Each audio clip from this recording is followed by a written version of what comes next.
It's that time of the week to get your geek on with Chat TPK, the podcast for all things D&D.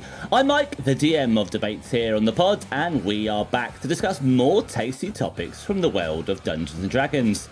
A massive welcome to all listeners, old and new, and a little bit of housekeeping before I introduce my two wonderful guests. Be sure to follow us on Spotify or the platform of your choice. If you do listen to us on Spotify, you can interact with the pod after you finish listening. We have got polls and also a question of the week, so get involved. Today marks the start of a series of podcasts where we will be digging into the detail of recent rulebook changes coming to D&D within the next few months. We'll begin by looking at one of the core elements of anyone's character, and that is their class. The class focus this week will be the Barbarian. But I am not going to be adventuring through this debate by myself. Oh no, I am joined by two familiar faces, two seasoned veterans whose names are legend in the lands of Faerun. Some say he once started a campaign not in a tavern. It's Mr. Roll with advantage at life. It's Martyn. Hello. It is true, although most of my real-life adventures do start in taverns. No good story starts with a glass of milk. Oh, is that Guide to the Galaxy? Doesn't he drink a glass of milk or something in that? Or he drinks 3 pints of bitter. Oh, well, there you go. That's point proven. But yeah, welcome, Martyn. You did just hear the wonderful, crisp, dulcet tones of our other guest as well, and he does strike the fear into the heart of any berserking barbarian, but he has got the charm of a silver-tongued bard. It's Rick. Good afternoon, Rick. How are you doing, my friend? I have had sleep cast on me 1,000 times today. I'm a sleepy It is a hot boy. one. I think we all are, to be fair. But we're powering through. I think what's really helping us look forward to this pod is the sheer amount of content that's being given to us and drip fed to us by the people at Wizards of the Coast. D&D Beyond has been on overload. It's been on crack the last few days with this just the sheer amount of things that they are trying to get us to watch, to promo the new rulebooks, and that is essentially where we are going to begin. We're going to begin by looking at the classes that are going to be changing quite some bit. I think we're going to do an episode on each of the individual classes, just so we can go into a good level of detail and you kind of get the whole gist of how that class is going to change. There are 12 classes, so I guess in that sense, gents, you up for doing 12 episodes? Yes. Yeah, I have to keep you on retainer. Can't get rid of us. Can't get rid of us Oh, now. good. But yeah, no, it'd be good to have you. So as I say, we're going to do the Barbarian first. It is a class which I think many probably have tried, but do you think many have fallen in love with it? I personally have, but is Barbarian your sort of bag? I'll let Rick go first on that one. Yeah. Yes, I have a Barbarian that I very much like. Yeah, I've played a Barbarian in an ongoing campaign for 1.5 years now. Yeah, about that now, yeah. Is It's that fun. your Thursday I like- game? Yes, that's right. Yeah. Okay. I like charging at people and punching them a lot. Path of the Beast Barbarian, really cool to have the claws and be Wolverine, basically. Mm-hmm. That subclass has not made it into the new ones, but yeah. Well, I'm going to have to throw him in a volcano, aren't I? Well, the thing is, right, and we do want to preface this, I suppose, with the clarification. Just because a class isn't in the new book, or a subclass, I should say, isn't in the new book, all it means is that they haven't changed it. Yeah. In any So you way. can still use so it. that class is still there, exactly the same way. Going to have to fish him out the volcano. So we should probably preface this as well by just saying, actually, what is the point of a Barbarian? Why is it a good class to go for? Why should someone even bother considering picking it if it was their first time, for instance? And I think the main reason why you might want to go for a Barbarian is because its role within the party, its role within combat especially, is that of a goddamn tank. Yeah, maybe not your stereotypical tank. Barbarians famously tank with their health rather than armor and shield and stuff like that. They're very hack and slash, really. That's what I see in the Barbarian. It's a good mixture of that and DPS, isn't it? I think they're a really good introduction character, as they're really easy to just pick up and play. Mm-hmm. Rather than some of the more complicated easy classes. to learn how to master. Exactly, yeah. So rather than those classes where you've got to come in and by level 2, level 3, you're juggling spells and spell slots and material components and all that kind of stuff. You're a barbarian, you're angry, you hit things. Yeah. But I would say, actually, whilst that is definitely a big tick in the box of maybe why someone new or someone who just wants to quickly make a character can choose a barb and start a low-level adventure quite quickly, that kind of does peter out when it gets to slightly higher levels. I think we've discussed many a time that you get to level 8 and beyond in a barbarian class, and it just gets a bit light. Yeah, I think they have sort of helped that here, because the problem was that for the next 6 or 7 levels, all you get is 1 increased damage dice 5% of the time. With critical. That's gone.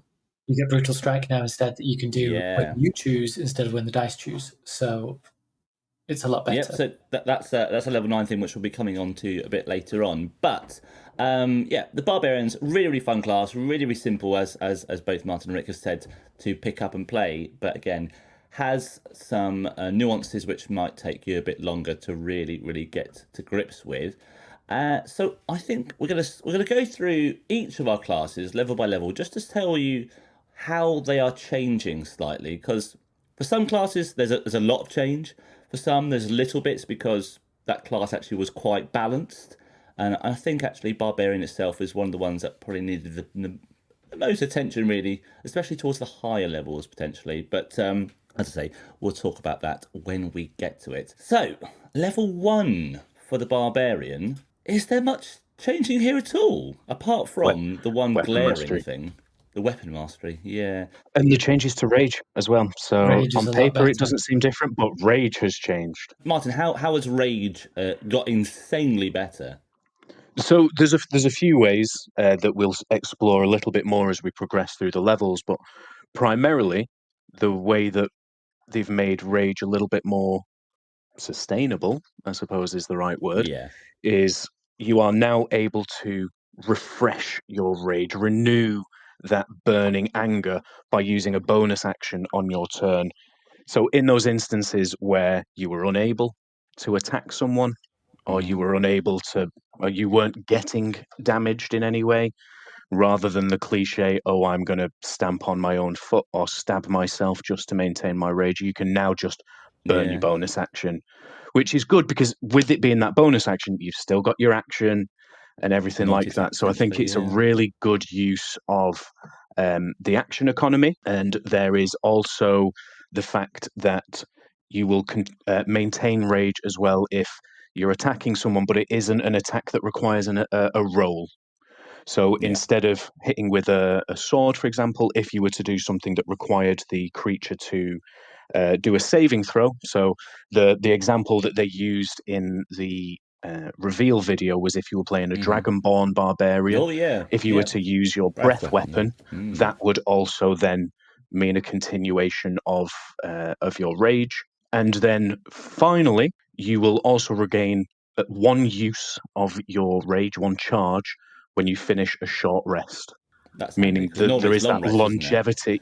Normally it's long rest, so it's given that little bit more of longevity, a little bit more resource generation, just to make it last longer, to make it more viable through those long adventuring days. Which are two actually well combated, because those are two of the biggest frustrations with rage. One, you're running at an enemy because they've moved 50 feet away from you instead of 40 feet. And suddenly I'm not angry at them anymore, even though I've used my action to dash towards them as fast as I can, screaming at the top of my lungs. Just absolutely furious, running up to them, and then you just stop and stare lovingly into their eyes. Yeah, you just like, or you know what? They do a misty step or something, and that's it. Also, getting your rage back on a short rest really combats the Barbarian. Well, we've had three fights today, so I couldn't possibly get angry again. I'm too sleepy. I mean, it probably does take a lot of energy to really pump yourself up in rage, but it is the actual class's bread and butter. Without rage, isn't the Barbarian just a crap fighter? Yeah, it's just another fighter subclass without rage, absolutely. With fewer attacks. Yeah. I think it's also quite thematic, the way that they've made this rage last longer, because, like Rick was saying, you get angry. That's what you're supposed to do. And not being able to do that seems really, really weird.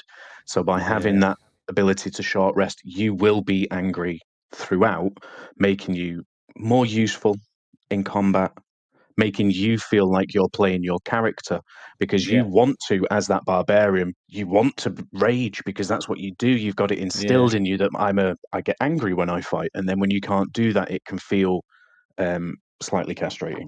I mean, the actual enemy, as you say in your example just now, they're moving away from you. Surely that would make you angry. You're like, come here, like.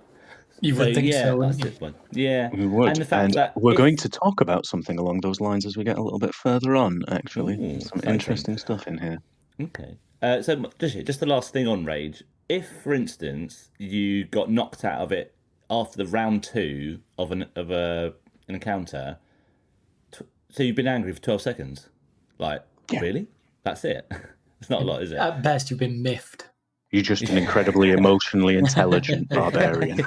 You're just having a bit of a mood swing. Whereas, as they have changed it now, as you said, you can do it to up to 10 minutes. So even outside of combat, as long as you are just telling your DM, like, I'm maintaining my rage, obviously in an encounter you'll be using bonus actions, etc. But, it makes it much, much more useful and viable, as you say. It gives them a lot more out-of-combat utility, which is one of the things that they've mentioned that they wanted to address, because being able to maintain that rage for longer periods outside of combat means that things like exploration for a barbarian suddenly become a bit easier, something that you're going to be able to do with your advantage on your athletics checks and strength-based things. All of a sudden, you're the one leaping across the chasm with one end of the rope to help the rest of the party across, or scaling the side of a castle, or whatever it is that you want to do. Pushing a door which is open, great. or Because it was one of the failings of the barbarian. I say failings without being rude. It's usually the failing of the player. No offense, any barbarian players listening. Oh. But it can be quite difficult as a barbarian sometimes to interact well as your character outside of combat, and this gives them that ability to do it. Rick, he's probably talked about one of us. Yeah, we'll move swiftly on. I'm not, dear listener. That's fine. It's okay. But so that's obviously the rage. That's a really, really important component of this this class, and it is accessible, thank goodness, at level 1. Moving on to, we've already the aforementioned weapon mastery. Now, weapon mastery in itself is quite new to this rule book. It's one of the biggest changes of martial characters in general. It has been in Unearthed Arcana for a little while, so it has made a transition from that. And actually, I don't know if it's because Larian were in cahoots with Wizards of the Coast regarding their combat system, but they've had a similar sort of weapon mastery with their weapons in Baldur's Gate 3. So that's kind of been around, knocking about for a little while. Essentially what weapon mastery is it gives every weapon pretty much, I think it is every single type of weapon, isn't it? If I'm not mistaken, has 1 or 2 abilities that it can do that just, there's no actual action economy needed for this. It's just part and parcel of the attack action. Yeah. And it just gives that a bit more versatility, I think, to the martial characters who have been a bit lacking. You're absolutely right. I think it's arguably one of the best changes that I've seen in these upcoming rules. I think it's a fantastic idea. It just adds something a little bit more interesting than I stab them with a pointy stick. Mm-hmm. I stab them with a pointy stick and knock them to the floor. Yeah. And then stab them with a different pointy stick and smash them 10 feet away feeds into the power fantasy of being a massively strong sort of beefcake who smashes his way around, instead of running up to someone, going stab, stab, and them going, I'm absolutely fine. It feels like you're having an impact on the world. Yeah, and it gives you a bit more potential to move things around the environment if you're in areas with cliffs or drops or barrels, or although that's quite video gamey. I think you mentioned that before, Martyn. It's like the old red barrel glowing thing. Barrels. Yeah. I've never actually put them in a map myself, but maybe now weapon mastery I'll be tempted to. But it just gives them a bit more, as you say, a bit more interest in there. So they're not going to get bored every time they do the same thing, because even I sometimes get a bit bored of just saying Reckless, Great Weapon Master. Like, it gives them something else to think about whilst they're sitting there waiting through the turn order. Two weapons that they obviously recommend Barbarians using, partly because they are quite iconic, I think, axes. Great Axe gets the Mastery Cleave, which I think is a superb, one of the best weapon masteries. I think the fact that you can hit two people within 5 feet of each other, and you get to do damage. Although the second attack doesn't actually add your ability score modifier, but you do get to add your rate. Which is fair, which I think is completely fair. You've already used your fighting to go through someone else, so... Yeah. But yeah, it's just a fancy version of two-weapon fighting, but you're using the Great Axe, which is a 1d12 plus your strength, obviously not on the second attack, but still decent damage. So that's quite a nice little weapon mastery. You would get any magical effects from your Great Axe as well. So at later levels, if you got, one that adds 2d6 of damage, or one that really, really hurts when you get chopped in half with it, it would still do all of that stuff. Yeah, so those ones that potentially do extra damage to plants and things like that would still, those effects would still be in place. Absolutely. I do wonder if they're going to add any magic items that are not swords. Yes, that's needed because again, you all occasionally hear us listeners talk about our own campaigns as we already mentioned. But currently in our Curse of Strahd, I've got a barbarian and they have a sun sword, and whilst it's an amazing sword, it's fantastic. It just doesn't lend itself to my two-weapon fighting. My two-handed Great Weapon Master setup of the build. So it's frustrating, to say the least. If there was a Great Axe version of it, I would be a happy Barbarian. Any other weapons do you think the Barbarian would really get use out of for this weapon mastery? Any. This is the thing. At that first level, they can pick two. Yeah. Which I think is fantastic. Obviously, the ones that you've mentioned are the ones that they recommend as being quite iconic. But when I think about a barbarian, like your character in our Strahd campaign, it's usually great weapons. So you could have a great sword. You could, if you really wanted, go down that dual wielding route and have two short swords, something like that. The thing is this is the essence of the changes. The choice is completely yours. You could even potentially make that choice. Yeah, you could potentially even make that choice based on the weapon masteries that you can unlock with those weapons. You might have a vision of what you want your character to be able to do, and you don't care what shape of weapon they're holding to be able to do it, potentially. Yeah. So if there's something particular that happens with a great axe or a great sword, go with those. There's no wrong answers here. Yeah. And am I right in saying you can change? Can you change the weapon masteries you have? How often can you do that? So you can change that each long rest. Perfect. So if you want to try and test some different things out, it gives you that option. Find something that's right for you. And if you want to being a bit more tactical, you can change it. If say you're going to be fighting something slightly different the next day, then you just have to look ahead and mix it up. So that's weapon mastery. Danger sense will be one of the first things we discuss as we get onto level 2 of the Barb. How has danger sense changed? Because there's one big rule change which has completely affected danger sense. You don't have to be able to see the effect anymore.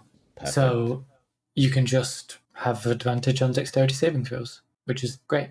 Yeah, I think it's a perfect change. I've got nothing bad to say about this at all. It was just an extra back and forth. And can I see this effect? Can I see this effect? Can I see this? Yes, you can see this. It's a fireball. Okay, cool. I've got advantage. Now I've just got advantage. It's a trapdoor. Can I see a trapdoor? Ooh, maybe. It's become their spidey sense, isn't it? Like a proper spidey sense, rather than they bear no resemblance to any sort of spider, but the fact that they can just kind of have that feeling within them that something bad is about to happen, and they just have that advantage. It's really, really good. I may have mixed that up with something else. I was thinking of how surprise has been completely reworked. that's for something later on, isn't it? That's rogues. Is it fair? That affects a lot in rogues on their Did we not mention surprise last time? We may have done. I don't think we did. Do you want to just quickly mention what's happened to surprise and Rick? Surprise has changed so that if you are surprised, you have disadvantage on initiative, and that's it. Which changes from before, because it wasn't. Was it an official rule that you'd have a whole one round of initiative where everyone has rolled initiative, but it's just one round and it skips people? Was that? Yes. Was that? When you had the surprised condition, you couldn't take reactions, actions, bonus actions, or move. You just had to stand there like a lemon. Yeah. And everyone did it wrong anyway. Yeah. Everyone went, I know it was always quite round, homebrewed. so you all act, and then we roll initiative. So it's good to just have it. It's not a round anymore. It's just initiative is normal. You have disadvantage. You don't. It's a level playing field, isn't it? It makes it really clear cut and easy to understand. So hopefully those sorts of mistakes won't be happening at tables going forward. But yeah, as we say, so level 2 is danger sense, and then we get on to level 3. This is where we do get into our subclasses, and there are 4. Every class has got 4. We mentioned actually just before we started the pod that if there is a subclass that you've used before or you know of and it isn't mentioned here, it does not mean you cannot still use it. It is all fully compatible and it is still a valid option, but they have just reworked these 4, or in fact introduced in what's it called, tree? Path of the World tree. Path of the World tree, that's the one. Yeah, angry like a tree. Yeah, but that's a brand new one. But essentially speaking, level 3 is going to be the subclass level for every single class now. Okay, because I know some subclasses were dished out, like Cleric was level 2, wasn't it? Or level 1? Mm-hmm. It was quite early on, wasn't it, compared to other classes? So yeah, level it's 1, been Cleric. Level 1, yeah. So uniformly been made to level 3 now for all of them, which is good bit of consistency. So we have got Path of the Berserker, Path of the Wild Heart, which was formerly known as Path of the Totem Warrior. It's basically just a rejigged version of that. Path of the World Tree, as we mentioned, is completely new, and also Path of the Zealot, which has been pinched from Xanathar's Guide to Everything and tweaked slightly as well. And we'll go into a bit more detail as to how that has changed. Gentlemen, which shall we dive into first? I think let's start with Berserker. I think it feels like the most barbarian-y of the lot. It does, for sure.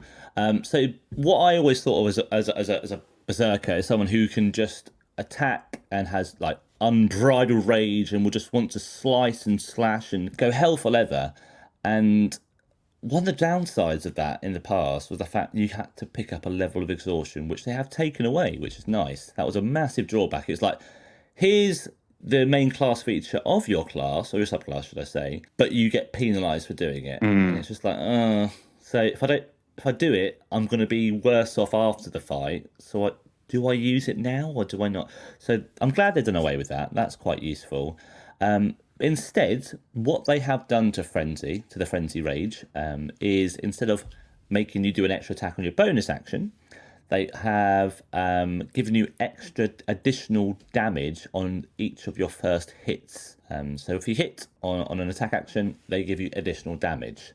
And it'll be D6s, so an extra D6 equal to your rage bonus damage. So it starts off at +2, and I think at level... Is it level 7 or level 8? It goes to +3, and it raises not too dissimilar to your proficiency. But essentially, I kind of get a bit of sneak attack sort of vibes. It mentions of the D6 here, and as you level up, you get more D6s. Obviously, it is very, very, very different, but. Well, it's actually not. It's quite a similar principle, especially with the changes that they've made in Rogue as well. And you cannot sniff at this when you're doing one attack with you, whatever weapon of choice. Being able to add 2d6 at level 3 is not to be sniffed at. No, that's an average of 7 points of damage. So yeah, I'll take that. The only problem I foresee with this is if they don't boost rage scaling at all, you're stuck at that 2d6 until level 7. Yeah. You do pick up extra attack along the way, though, which basically will double that from 2d6 to 4d6 because you've been able to make that attack twice. Is it not once on your turn? Do you only get to do it once? Additional damage your on first your hit first of each hit. turn. Yeah, you are correct. Yeah. So it does kind of like balance that out with that bonus action attack, which you wouldn't get your strength modifier on previously. Currently, you don't get more than a +2 to your damage to your rage until level 9, where it goes to a +3. And then you get another boost at level 16. That's very late. And it's to a +4. Which at that point in proceedings, it wouldn't make a humongous difference, that extra 1d6. But fair enough. At least you're not getting levels of exhaustion. So yeah, that's the main shtick of the Path of Berserker. That extra frenzy damage is going to be there now. As well as the Frenzy Rage, the Path of the Berserker will also be getting a few other abilities alongside this. Intimidating Presence is one that they already had before, but this is going to be swapped around with Retaliation. So Intimidating Presence was, I believe, at level 10, and Retaliation, their ability, was at level 14. They have now swapped places for a good reason, because I think the masters behind Wizards of the Coast saw fit that they kind of want you to be able to attack a bit more, and Retaliation really lets you do that. So they have brought that back down to 10, which is a really, really useful feature. I believe it uses your reaction if you are, essentially, it's a bit like a riposte, essentially, similar to that, without having to take any sort of Battle Master maneuvers. It has been swapped around with Intimidating Presence, which, as it was at level 10, was pretty good. It will let you make a enemy that you can see within 30 feet be intimidated of you or frightened of you, for instance, and which is useful, giving you advantage on attacks and disadvantage for it against you, which, yeah, pretty good. They can't move closer to you. They can't move closer, of course. But now, it being bumped up to 14, they have had to make it that little bit better. So rather than just one enemy that you can see within 30 feet, every enemy within 30 feet is going to receive the wrath of your Intimidating Presence, and they have to do a charisma or wisdom saving throw. It's usually wisdom for fear-based things. Yeah, they have to do a saving throw to see if they are frightened of you. This could work really well for small crowds of ads, and yeah, I really like the fact that they've updated that, increased its power as well.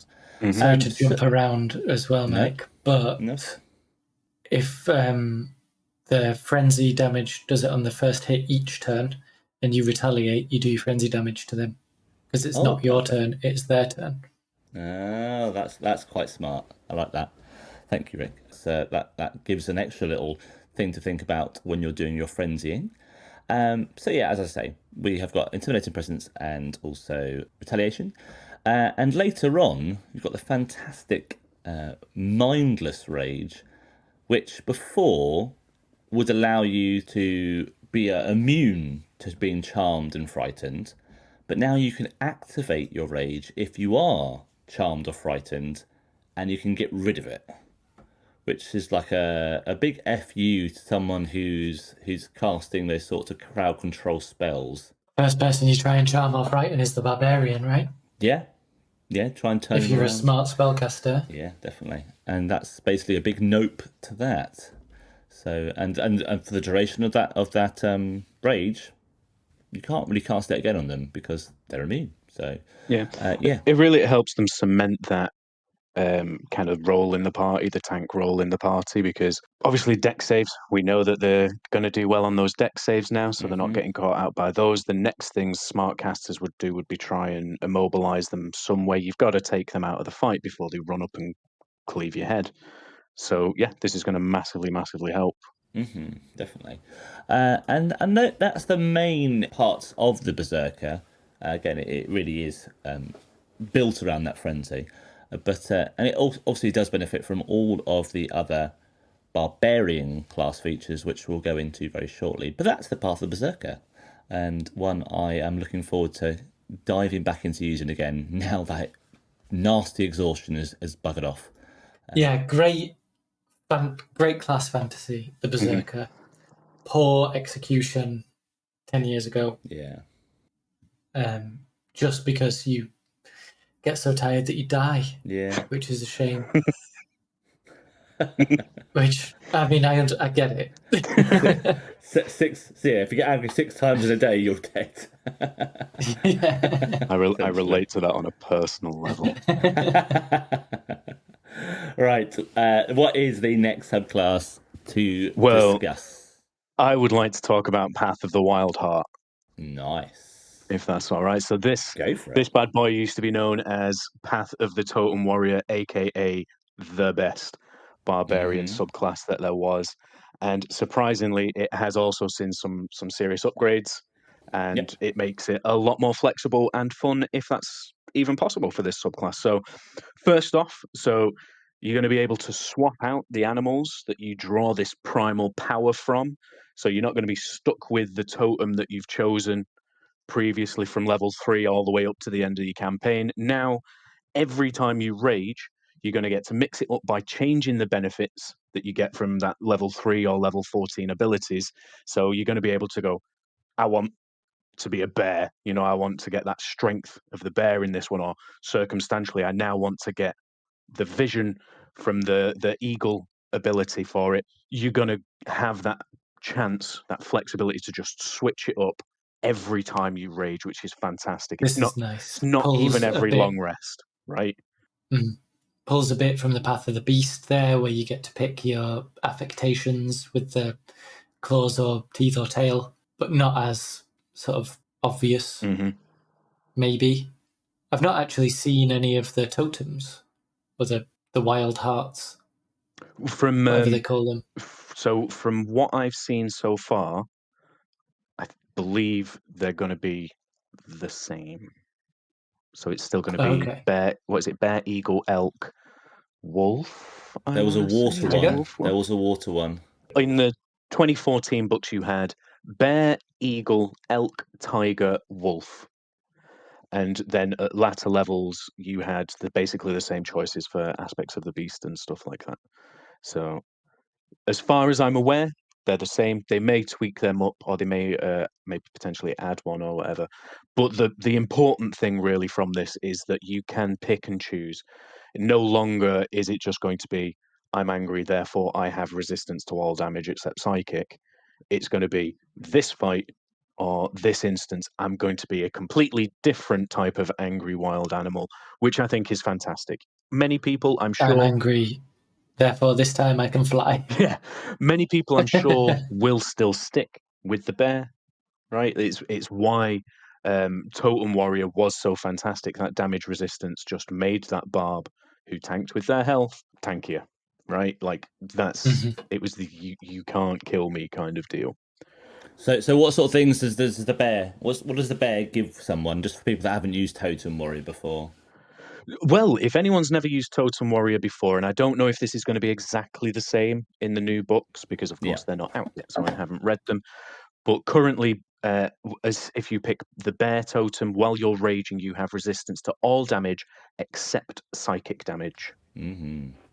At higher levels, this is where it gets a bit meh, because at higher levels, the bear increases your carry capacity. You can carry more, you can push, pull, lift, break objects a little bit more, and you have advantage on strength checks made to push, pull, lift, or break. So not fantastic. And then when you get to 14, which is the other one that it calls out in here, if it is a bear while you're raging, any creature within 5 feet of you that's hostile to you has disadvantage on attack rolls against targets other than you. So it's like a taunt sort of thing. Yeah. An enemy that is immune to the effect. An enemy is immune to the effect if they can't see or hear you. So, yeah, I think the key thing there, as fantastic as some of those are, if you've picked bear at 3 and you maybe change your mind a little bit later on, you want something else, you can. Obviously, you've always had the opportunity to pick different ones at these different levels, but many people, myself included, when I've played Barbarians, felt, well, I've picked a bear as my original one.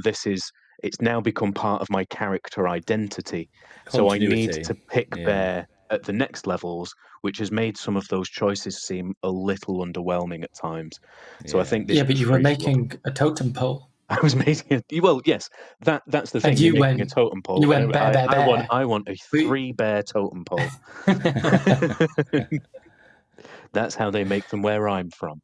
3 bears with some porridge on the top. Yeah.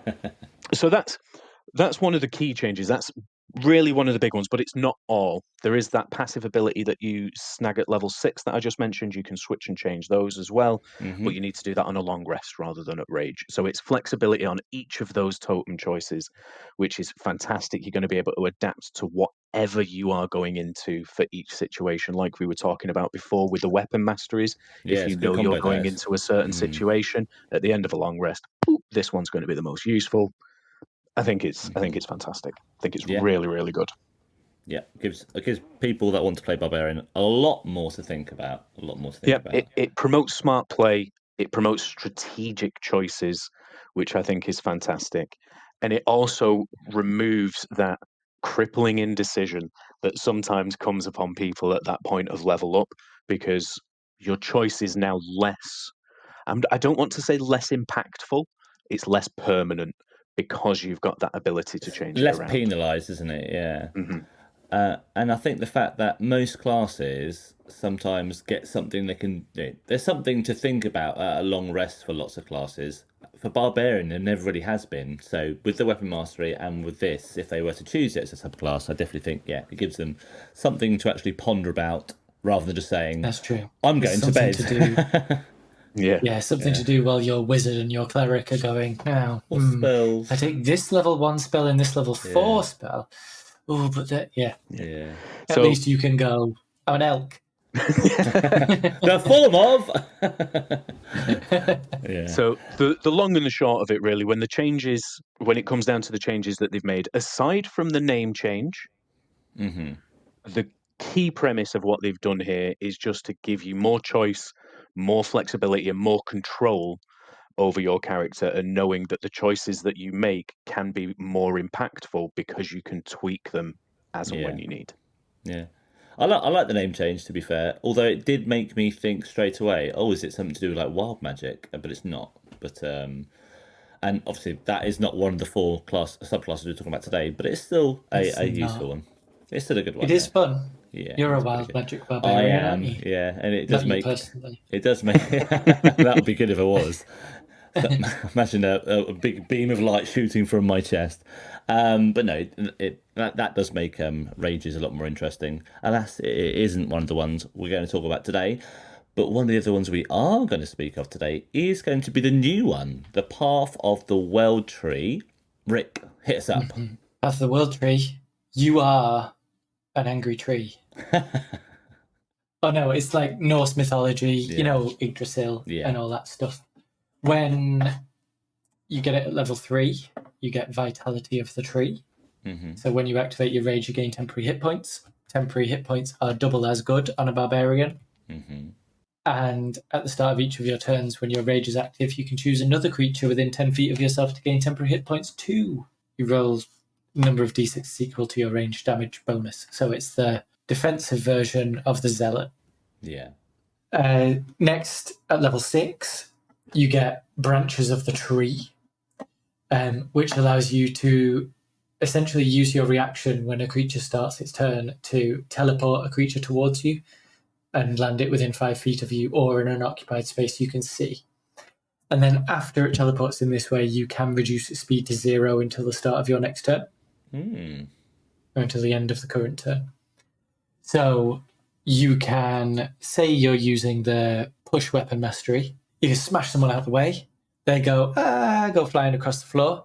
At the start of their turn, you teleport them back to you and you stick them with you. Pretty good, pretty tanky. If the Berserker is the super offense DPS version, this is the taunty tanky version.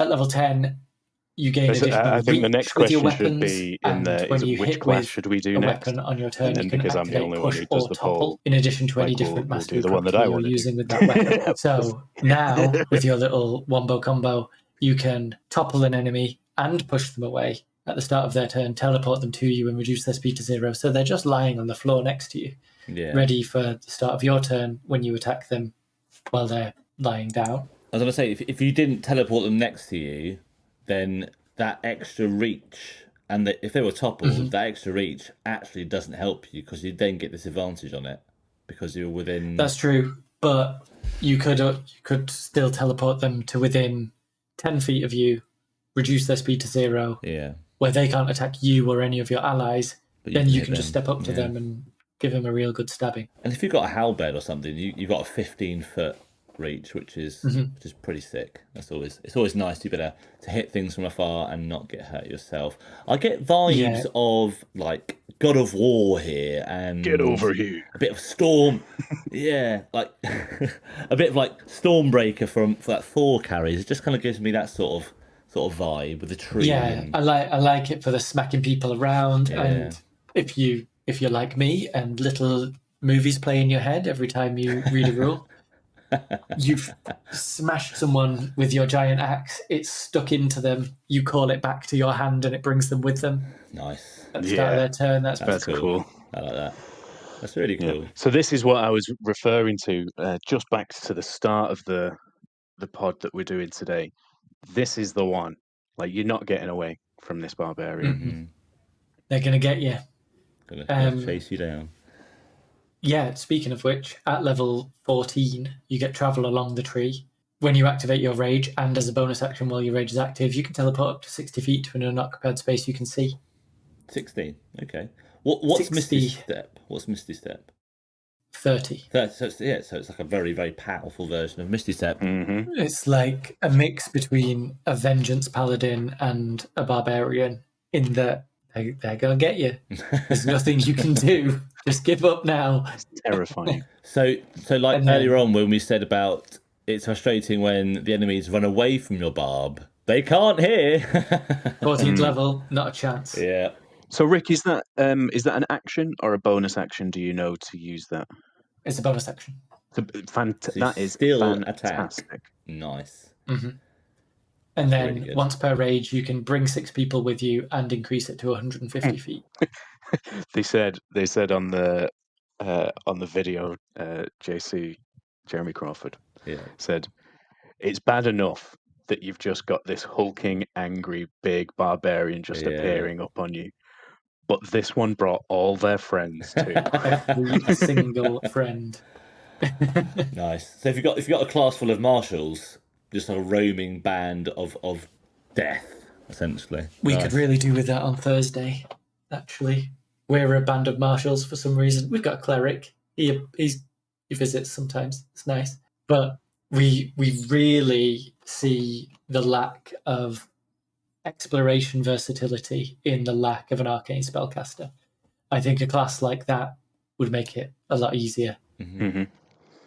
I think it's one of the things that they've done to bridge that gap in general across all of the changes that we've seen, and including in these ones. There's always been this absolutely just glaring crevasse of difference between your pure martial and your spellcasters, and they're really going some way to kind of cover up those holes, which is brilliant. Yeah. And a lot of people talk about it, but they talk about it as in combat, like, oh, well, the wizard can summon a meteor swarm. But it's not just that. It's when you're out of combat, the wizard can also scry, teleport, fly, talk to people a long distance away, fly. Yeah. And the barbarian can jump. Yeah, but now the barbarian can teleport. Yeah, and because, of course, we've seen that they can use that rage outside of combat, they can jump really high and then teleport, or they can climb up something and then teleport to somewhere else. So they've definitely, I think those two things could interact really well together outside of combat for, like Rick was saying, for the exploration factors. Yeah, definitely. Right, well, Path the World Tree, new subclass, and it sounds an absolute delight. Cannot wait to also get the chance to use that and just chase after everyone and just zip around the battlefield and be a general hulking pest. But our last subclass for today, before we just round up with the final class features of the Barb, is going to be the Path of the Zealot, one that has been released prior to this in Xanathar's Guide, but has been tweaked. Martyn, how has this quite loved? I'd say it's probably up there with Totem Warrior in terms of its popularity, but how's it changed? Yes, I would absolutely say so. This is, it's a close second. If a second, some people do prefer it, but really what they've done here is instead of just making it easier for you to bring your buddies back from the dead, this feature now gives you a pool of healing dice that you can roll as a bonus action. Think Lay on Hands, but angrier. Yeah, I'm gonna heal you. That change is all about feel better. Yeah, deep tissue massage. It's all about you, though.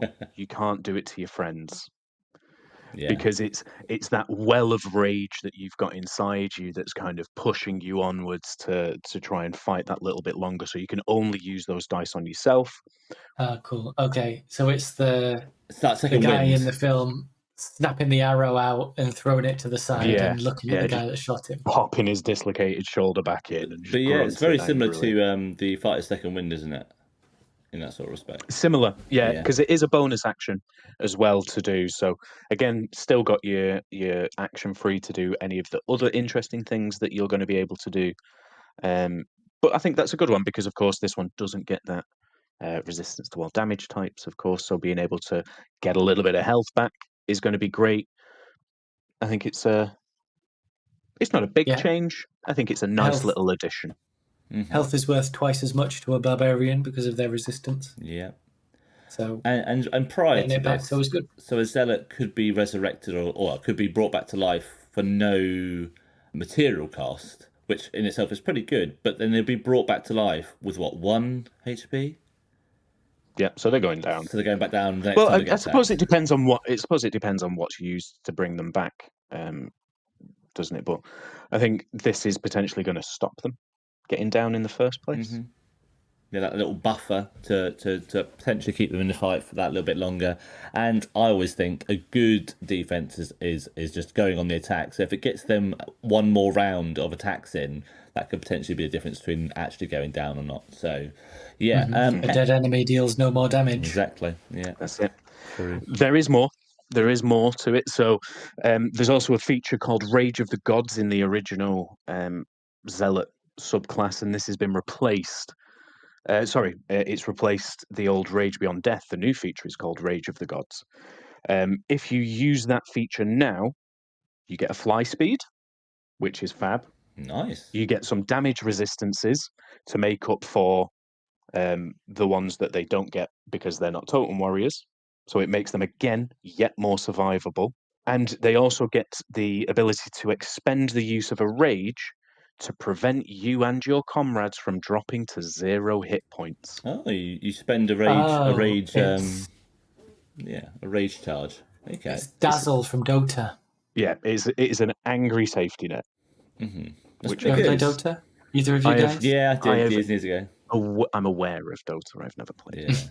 No, it's not too dissimilar to Smite, is it? So, and those sorts of games, and like StarCraft and. Well, no, that's quite different. But anyway, deviating slightly. But yes, so that's... People twitching because you didn't mention League of Legends. League of Legends, that's the other one, yeah. Sorry, apologies. What I like to think about this change and all of the changes that we've been discussing, like Rick was saying for the last one, it lets you be a bit more defensive, whereas Berserker's extremely offensive. This is your barbarian equivalent of a paladin or cleric, because they've got the ability to do a bit of heals, a bit of support. You're not only able to pack more of a punch because of the damage resistances that you get and stuff like that, but you can keep you and your party fighting for longer, which that's going to make the difference. If you're dead, you can't kill anything. So I think they've given you 4 very, very different flavors of barbarian across these 4 subclasses, which is absolutely fantastic. You've even got something slightly mystical in that new Path of the World tree, which is fantastic. I do kind of like that they've sort of gone in the 4 cardinal directions of being a barbarian, of damage, tankiness, speed, and maneuverability. Yeah. Not being able to ever be killed ever. Thank you very much. Yeah. Just survivability, isn't it? Yeah. Yeah. I like that they've gone for their archetypes. Nice. I do wish there was more of an undead one, but hey, look. Of course you do. I would say that, wouldn't I? Yeah, you do like your necros, don't you? So that's the final subclass that the Barb does have. We'll quickly just round up with the other class features which it does, which all of the subclasses do get, and just talk about any quick changes to them before we say cheerio. At level 3, all Barbs get access to primal knowledge, which is pretty cool because when you're raging, it gives them some really, really good little bonuses to different skill checks such as acrobatics or perception or stealth, etc.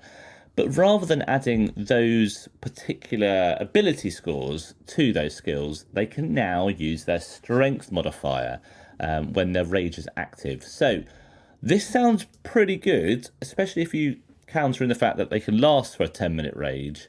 On the flip side, if you're not raging and you want to use that primal knowledge, you've then got to start to rage and use a charge. So it's kind of like, if I'm raging, fantastic. If I'm not going to activate a rage just to get that strength modifier increase on those skills. Well, it depends, because intimidation and perception are included in that. So in the part of the adventure where you'd normally sit back and do nothing because you're in a town, or the party's going and having an audience with a king and you're a big smelly barbarian, you could activate a use of your rage to look around the throne room for assassins, or to intimidate the Grand Vizier into giving up his secrets. These are generic fantasy tropes. Even you could use charge of your rage if you're making a survival check to track someone if you're in town, or I guess the fact do a really angry backflip. I guess the fact that you get your rages back on a short rest now as well is going to maybe make this a little bit more viable, actually. But yeah, no, that affects every Barb at level 3, and that's primal knowledge. Other things that the Barb gets later on is feral instinct is changing. So weirdly, the text on D&D Beyond says you can no longer act while surprised, even if you enter rage. Yeah, which is real bad if that's actually what it is, because you would be able to act when surprised normally. Yeah, because it's just disadvantage on initiative. So maybe that's like a bit of a contradiction based upon them not having plugged that gap, if you know what I mean. I think actually in the video he talks about it, but I think he may have also mentioned that that's a slight error, because obviously the surprise rule has changed. But yeah, that's one way in which feral instinct has changed. Instinctive pounce also comes at level 7, which allows them to move up to half their speed as part of their bonus action when you take the rage bonus action. So basically, you rage, you get to move half your speed. That's really quite nice, so you can pounce and get closer to your enemies. At level 9, it used to be brutal critical. This has now changed to be called brutal strike instead. Martyn, how was brutal strike? How does it differ to brutal critical? So you can now forego advantage on one of your strength-based attacks in exchange for more damage, and potentially selections of debuffs. So that is that utilising your reckless? Just to make things more interesting. No, it's using brutal strike. Okay, because I did see as well, reckless can be, when you're using reckless attack, you can forego the advantage to just deal either an effect or an extra damage. So it's when you have advantage. So it's not just reckless. You could use it on reckless attack, but if you had advantage for any other reason, they were prone, you decided to use your inspiration, whatever reason you might have advantage for, you can use this feature. Your Honor, I object! Hello all, it's Mike in the edit here. Just to make it really, really clear and to clarify what we've been discussing about Brutal Strike, Martyn wanted me to make it clear that Brutal Strike is replacing Brutal Critical, and it basically means it's something you can choose any time you have advantage rather than relying upon a critical that only happens about 5% of the time. So yeah, not an objection, just an addendum. Anyway, back to the show. So yeah, that's at level 9. That's a pretty good little tweak and addition to the class, I would say. At level 11, you get Relentless Rage. So when you drop to 0 hit points while your rage is active, you can instead heal a number of hit points equal to twice your Barbarian level. So that is, again, going to keep you up on the battlefield for that little bit longer. The fact that... This is a very good change. I like this. Yeah. I mean, the fact that that affects every Barb class is superb. They all get that little bit extra survivability, which is nice. And hit points twice to your Barbarian level. Well, if you've got 11 levels in Barbarian, that's 22 hit points. So that's lovely. Thank you very much. And obviously that will increase at every level as well. And it would mean your rage doesn't fall off because you don't lose your rage until you're incapacitated, right? Yes, yeah, and it's only incapacitated now. It doesn't lose. You don't lose it for other reasons. That I think that comes to persistent rage. Persistent rage is the one that makes it impossible to end early. Yeah. At level 13, you get additional features to inflict your brutal strike with. Some of those things I think we mentioned one of them was toppling and stuff, isn't it? So yeah, it's not too dissimilar to that you get in Weapon Mastery. So the fact you got Weapon Mastery, this, and on top of that, you could just be doing all sorts of combinations. So it's lip-smackingly exciting, just how much you can actually do with the Barb now. Really good. As we've mentioned, Persistent Rage at level 15, which makes sure that you don't lose the rage, even if you are, as far as being knocked unconscious, you still manage to keep your rage up. Which is kind of insane. You're angry when you're sleeping. You have very, very nasty dreams. I think, is this what makes your rage last 10 minutes now? So it's when you hit level 15 that your rage lasts 10 minutes. Well, it can last up to 10 minutes if you keep extending it with your bonus action from level 1. Yeah, you can extend it for 10 minutes just as is. So with this, it just happens. You don't need to spend your bonus action. Full stop. That's brilliant. That is really good. Yeah. The second paragraph of that is more exciting. Well, just as exciting. Once per long rest, you just regain all your uses of rage when you roll an initiative. Wow. That's very, very good, isn't it?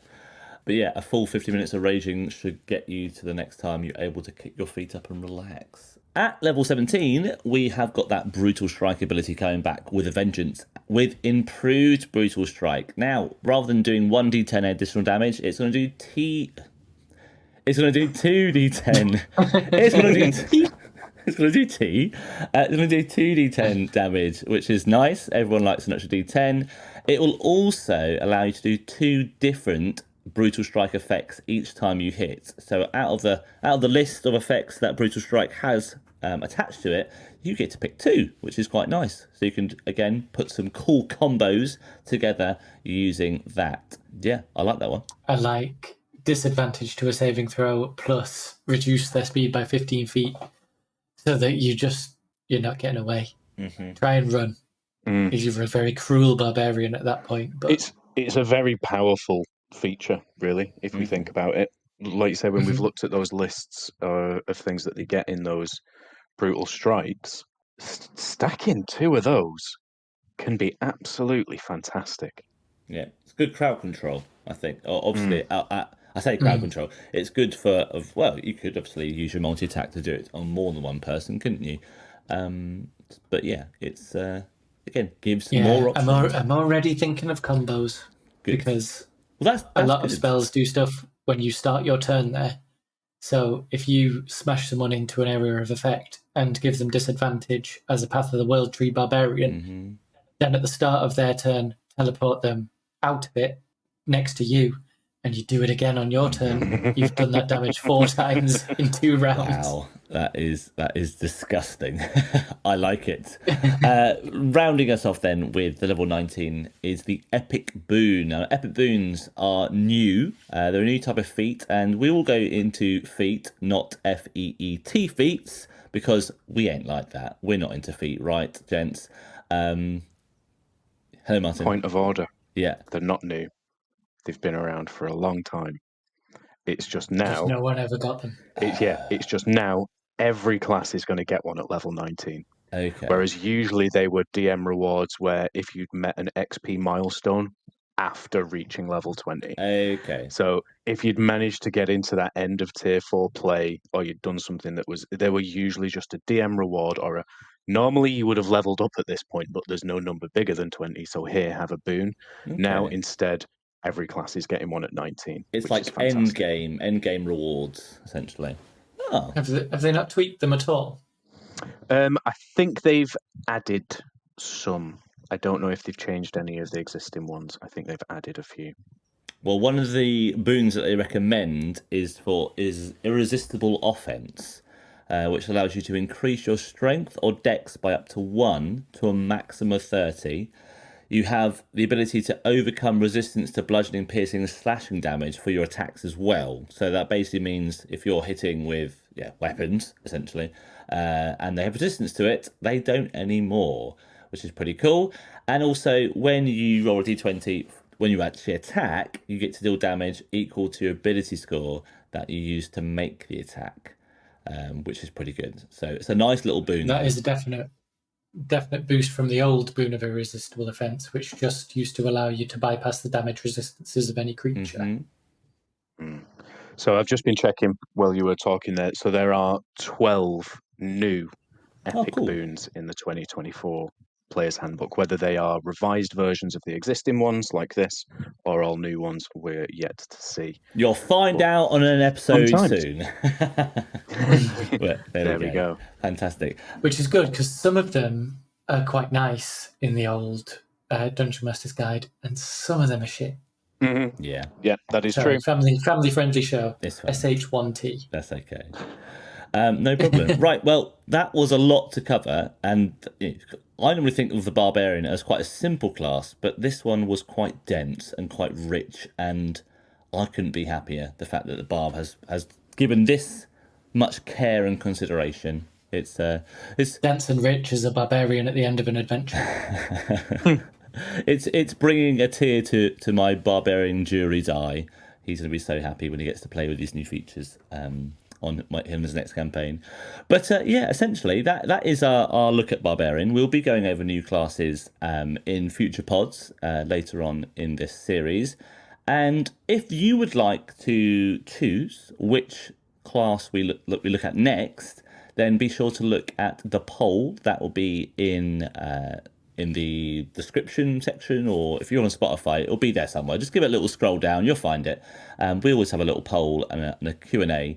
So have a look at that. Be sure to answer them and let us know exactly what you would like us to cover going forwards, because, we want to make things that you want to hear. So let us know. And that is, I guess, bringing us to the end of this week's podcast. Rick, Martyn, any final comments on our Barbarian? I think it looks really interesting. They're one of the characters that I generally play the least as a player, but I think these changes are going to prompt me to give it a go, frankly. Nice. So some of them are great. Perfect. Yeah. More combat utility is more good, says Rick. Mm-hmm. I just want to see you use that weld tree and just absolutely abuse it. I'm looking forward to it. I would as well. I already do that with Eldritch Blast. Fantastic. Right, well, gents, it's been wonderful to have you again this week. You're becoming permanent fixtures, it seems, for our D&D chats. Hopefully we'll have people like Sam come back and visit us again soon and give us his insight. But until then, we'll see you on a pod real soon, and we'll see people at home next week when we continue to look at our D&D classes. From me, Mike, and also Martyn and Rick, it's been wonderful. Adios. See you, folks. Have a happy, healthy week. Yes. God damn it, you stole my line. Oh, I was waiting for it.